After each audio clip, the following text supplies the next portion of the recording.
আজকে ভিডিওতে রায়মার্টিন প্রশ্নবিদ্যা 2024-এর ষষ্ঠ শ্রেণীর ইতিহাস বিষয়ে দ্বিতীয় পর্যায়ক্রমিক মূল্যায়নের যে 9 নম্বর প্রশ্ন সেটি রয়েছে, অর্থাৎ Raiganj Coronation High School HS এই বিদ্যালয়ের সমস্ত প্রশ্নের উত্তরগুলি করব। তার আগে তোমরা কেউ যদি আমার চ্যানেলে নতুন হয়ে থাকো তাহলে চ্যানেলটি অবশ্যই সাবস্ক্রাইব করে নেবে। একে এটা আছে এক কথায় উত্তর দাও যে কোনো 5টি। একে আছে আদি বৈদিক যুগ বলা হয় কোন সময়কালকে? আদি বৈদিক যুগ বলা হয় খ্রিস্টপূর্ব 1500 থেকে 1000 অব্দ পর্যন্ত সময়কালকে। 2 আছে বিদ শব্দের অর্থ কী? বিদ শব্দের অর্থ হলো জ্ঞান। 3 কোন মহাজনপদটি শেষ পর্যন্ত শক্তিশালী হয়ে উঠেছিল? মগধ মহাজনপদটি শেষ পর্যন্ত শক্তিশালী হয়ে উঠেছিল। 4 গৌতম বুদ্ধের প্রথম নাম কী ছিল? গৌতম বুদ্ধের প্রথম নাম ছিল সিদ্ধার্থ। 5 হর্ষশব্দ গণনা শুরু হয় কত খ্রিস্টাব্দ থেকে? হর্ষশব্দ গণনা শুরু হয় 606 খ্রিস্টাব্দ থেকে। 6 দ্বিতীয় চন্দ্রগুপ্তের আমলে ভারতে কোন ধাতুর মুদ্রা চালু হয়? দ্বিতীয় চন্দ্রগুপ্তের আমলে ভারতে রূপোর মুদ্রা চালু হয়। 2 গেছে সঠিক উত্তরটি বেছে নিয়ে লেখো যে কোনো 5টি। একে মেগালিথ বলতে বোঝায় এটা বড় পাথরের সমাধিকে। 2 দ্বিতীয় বৌদ্ধ সংহতি অনুষ্ঠিত হয় কালাশোকের আমলে। 3 জৈন ধর্ম অনুযায়ী কতজন তীর্থঙ্কর ছিলেন? এটা হবে 24 জন। 4 হীরের খনি ছিল এটা পূর্ব মালবের কোষা এলাকায়। 5 এলাহাবাদ প্রশস্তি এর রচয়িতা হলেন এটা হরিসেন হবে। 6 ঋগ্বেদে কোন পর্বতের উল্লেখ নেই? এটা হচ্ছে বিন্ধ্য পর্বতে। 3 গেছে 2-3টি বাক্যে উত্তর দাও যে কোনো 2টি।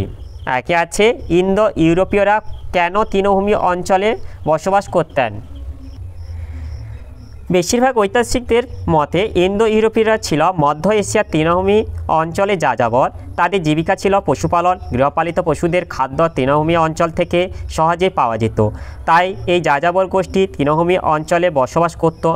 এরপর তাদের নিজেদের ও পালিত পশুদের খাদ্যের ঘাটতি দেখা দিলে তারা ইউরোপের বিভিন্ন অঞ্চলে, ইরানে ও ভারতে ছড়িয়ে পড়ে।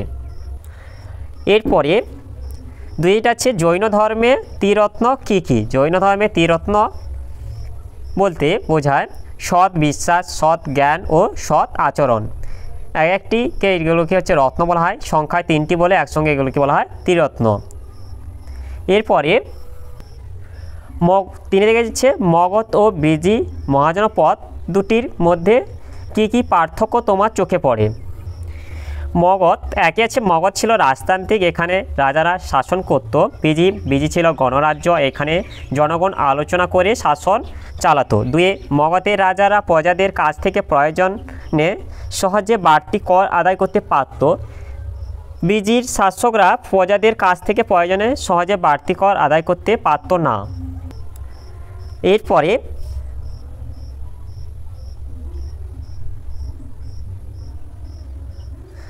4 আছে নিচের প্রশ্নগুলির উত্তর দাও যে কোনো 2টি। একে আছে অর্থশাস্ত্র থেকে আমরা কি জানতে পারি?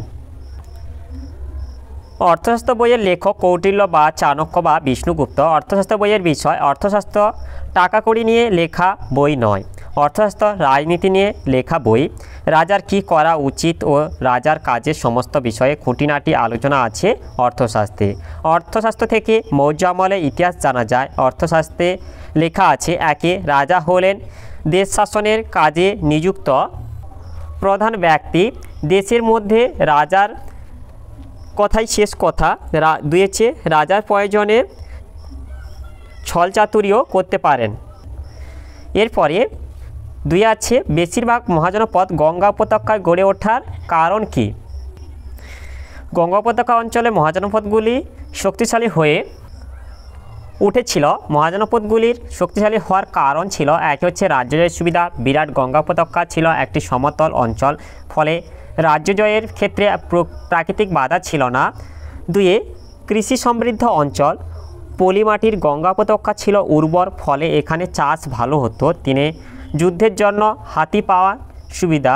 গঙ্গা উপত্যকার অঞ্চলে পাশে গভীর বন ছিল, এই বন থেকে যুদ্ধের জন্য প্রয়োজনীয় হাতি পাওয়া যেত। 4 যাতায়াতের সুবিধা। এই অঞ্চলে নদীপথে যাতায়াতের খুব সুবিধা ছিল।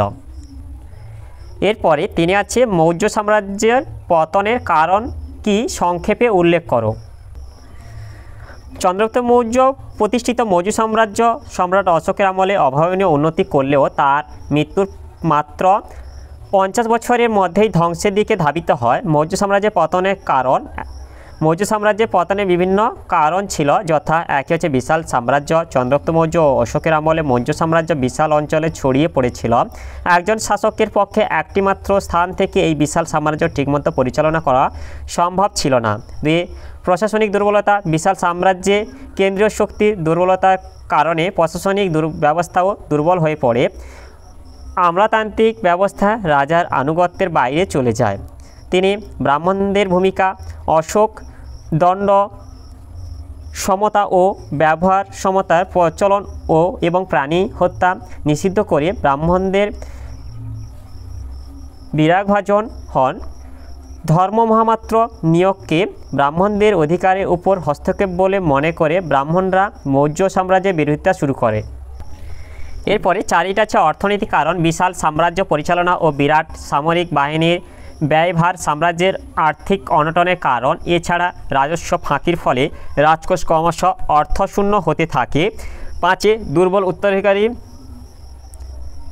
অশোকের আমলে সাম্রাজ্যের আয়তন বিশাল আকার ধারণ করেছিল, কিন্তু তার উত্তরাধিকারীবৃন্দ ছিলেন অযোগ্য ও দুর্বল, ফলে সাম্রাজ্যের বিভিন্ন এলাকায় বিদ্রোহ দেখা দেয়। 6, অশোকের দায়িত্ব। মৌর্য সাম্রাজ্যের পতনে সম্রাট অশোক অনেকটা দায়ী। তাঁর যুদ্ধনীতি ত্যাগ সাম্রাজ্যের ক্ষতি করে। অশোকের ধর্মনীতির কারণে ব্রাহ্মণরা ক্ষিপ্ত হয়েছিল। বৌদ্ধ ধর্মপ্রচার ও স্তূপ, চৈত্য, মঠ প্রভৃতি নির্মাণে প্রচুর অর্থ তিনি খরচ করেন। রাজস্ব আদায়ের ক্ষেত্রে তিনি কঠোরতা অবলম্বন করতে পারেননি।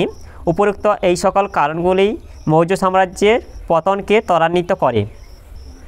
এরপরে 5 যেটা আছে, যে কোনো একটি প্রশ্নের উত্তর দাও। 5-7টি বাক্যের মধ্যে একে আছে, বৌদ্ধরা কেন মহাযান ও হীনযান নামে দুটি গোষ্ঠীতে ভাগ হয়েছিল? ভারতে বৌদ্ধ ধর্মের জনপ্রিয়তা কমে যাওয়ার কারণগুলি কি কি? এর উত্তর হলো,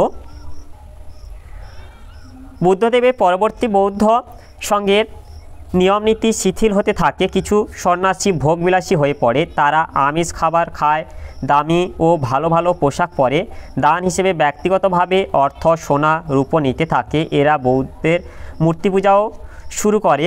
বুদ্ধের আদর্শে চলা সন্ন্যাসীরা এর বিরোধিতা করে, ফলে বৌদ্ধরা মহাযান ও হীনযান নামে দুটি গোষ্ঠীতে ভাগ হয়ে যায়। ভারতের বৌদ্ধ ধর্মের জনপ্রিয়তা হ্রাসের উল্লেখযোগ্য কারণগুলি হলো নিম্নরূপ। একে হচ্ছে রাজকীয় আনুকূল্যের অভাব। বিম্বিসার, অজাতশত্রু ও কনিষ্ক বৌদ্ধ ধর্মের প্রতি আন্তরিকতা দেখালেও হর্ষবর্ধনের পরবর্তী কোনো শাসকের আনুগত্য না পেয়ে বৌদ্ধ ধর্ম দ্রুত জনপ্রিয়তা হারাতে থাকে। 2, মতভেদ। গৌতম বুদ্ধের মৃত্যুর পর বৌদ্ধ ধর্মাবলম্বীদের মধ্যে বিভিন্ন বিষয়কে কেন্দ্র করে তীব্র মতবিরোধ দেখা দেয়। এর ফলে বৌদ্ধ ধর্ম প্রথমে হীনযান ও মহাযান এবং পরে আরও শাখায় বিভক্ত হয়ে পড়ে। এর ফলে বৌদ্ধ ধর্মের শক্তি হ্রাস পায়। 3, হিন্দু ধর্মের প্রসার। খ্রিস্টীয় 1ম শতক থেকে শঙ্করাচার্য, রামানুজ, কুমারিল প্রমুখ হিন্দু ধর্মের ব্যাপক প্রচারের মাধ্যমে বৌদ্ধ ধর্মকে কোণঠাসা করে দেয়। 4, বৌদ্ধ সঙ্গে দুর্নীতি। গৌতম বুদ্ধের মৃত্যুর পর বৌদ্ধ সঙ্গে নানা দুর্নীতি ও অনাচার প্রবেশ করে। বৌদ্ধ ভিক্ষুদের মধ্যে ভোগবাদ, বিলাসিতা ইত্যাদি এই ধর্মের প্রতি জনগণের বিতৃষ্ণার সৃষ্টি করে। অর্থাৎ কোনো একটি কারণে নয়, একাধিক কারণের সমন্বয়ে বৌদ্ধ ধর্মের জনপ্রিয়তা হ্রাস পেয়েছিল। এরপরে 2টা আছে, কুষাণ ও সাতবাহনদের শাসন পদ্ধতি কীরকম ছিল?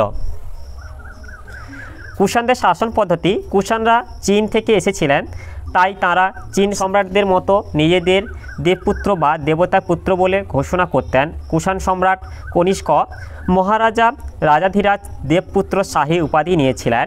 2, কুষাণ সম্রাটদের মুদ্রায় সম্রাটদের মাথার পিছনে একরকম জ্যোতির্বলয় খোদিত থাকতে দেখা যায়। এর দ্বারা সম্রাটরা বোঝাতে চাইতেন যে কুষাণ সম্রাট দেবতার সমতুল্য। 3, কুষাণ সম্রাটরা বিশাল সাম্রাজ্যের প্রজাদের একজোট করার জন্য দেবকুল প্রতিষ্ঠা করেছিলেন।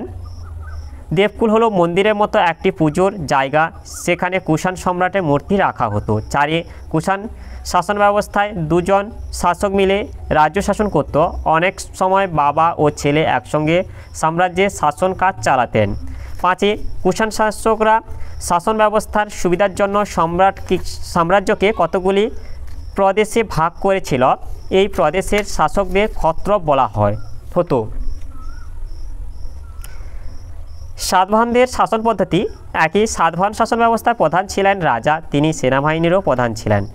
2 সাতবাহন শাসকরাও সাম্রাজ্যকে শাসনের সুবিধার জন্য সমগ্র সাম্রাজ্যটিকে কয়েকটি প্রদেশে ভাগ করেছিলেন।